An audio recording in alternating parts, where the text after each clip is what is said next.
Prutas. Fresh na prutas. Meron po kayong prutos. Ano? Prutos. Prutos, yung tagpipiso na candy. Apo. Ulul, wala. Prutos, di ba hindi prutos? Puking ina mo, prutos. Okay? Bili nga ako noon. Ano? Ay, not available na yan. Ito na lang. Not available na din. Ito. Ito. Bulok na kasi yan. Ano ba talaga? Sarado na kasi kami. Utang nang gitinda pa, sarado na. Ito na lang, baka pwede pa. Ayan, ganda yung strawberry. Wag, favorite ko to. Utang ng tindahan to.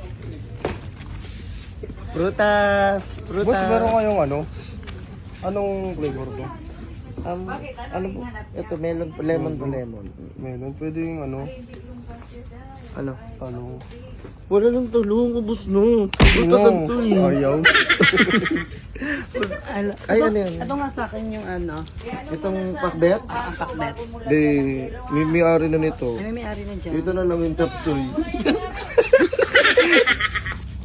Prutas pa prutas. Gusto niya prutas. Wala pa kami ditong prutas ha. Prutas lang. Sir, available po lahat ng ano po ito, ng mga flavor. Yes.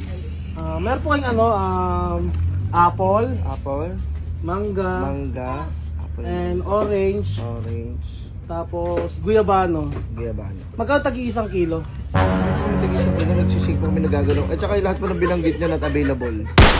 Ano to ano man dito? Wala Hindi to. wala, plastic lang yun. Itong pakbet. Hindi rin binibinda, wala kasi yan sa baho. Umorder ng malupiton hoodie, malupiton shirt na kulay black at kulay blue. Nasa comment section ko yung link ng Lazada at saka Shopee ko. Shame! Nice! Nice!